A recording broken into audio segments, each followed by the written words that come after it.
Tractor నింపితే 600 అందరూ పంచుకోవాలి. అందరూ 600 రూపాయలు పంచుకోవాలి. మరి రోజు ఎన్ని ట్రాక్టర్ నింపుతారన్న మీరు? రోజు 10 ట్రాక్టర్ నింపుతారు. మనిషికి ఎన్ని వస్తాయి? మనిషికి 400. 7 గంటలకు వచ్చి మళ్ళీ సాయంత్రం 7 గంటలకు 7 అంటే 12 గంటలు ఏడితే మీకు 400 రూపాయలు వస్తాయి. ముఖ్యంగా వీళ్ళకి పని లేదు, ఏం లేదు. పని చేసుకుందామని ఈ ఏరియాలో పని లేదు, ఏం లేదు.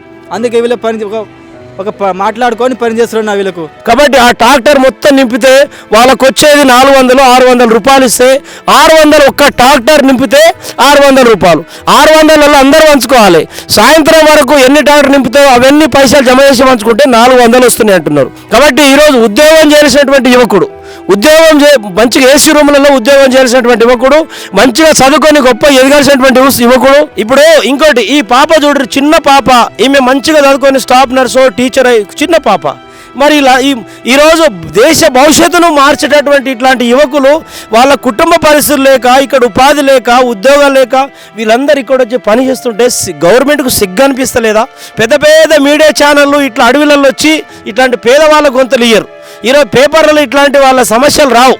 కేవలం ముఖ్యమంత్రి భజన చేయాలి, ప్రధానమంత్రి భజన చేయాలి, ఎమ్మెల్యేల భజన చేయాలి, ఎంపీల భజన చేయాలి, ప్రభుత్వాల భజన చేయడానికే ఈరోజు మీడియా పని చేస్తున్నటువంటి తరుణంలో నేను మీడియా మిత్రులను కూడా కోరుతా ఉన్నా, ఏసీ రూమ్లలో మీకు తలకాయలో ఏం తోచితే, మీ మనసులో ఏం తోచితే, మీకు ఏం ఆలోచన వస్తే అది మీరు వాగడం అనేది అది ప్రజా సమస్య కాదు అని నేను బహిరంగంగా చెప్తాను. దేశానికి స్వాతంత్రం వచ్చి 76 ఏళ్ళు అవుతుంది. 76 ఏళ్లలో కూడా ఈరోజు ట్రైబల్స్ పరిస్థితి చాలా ఘోరంగా ఉన్నది.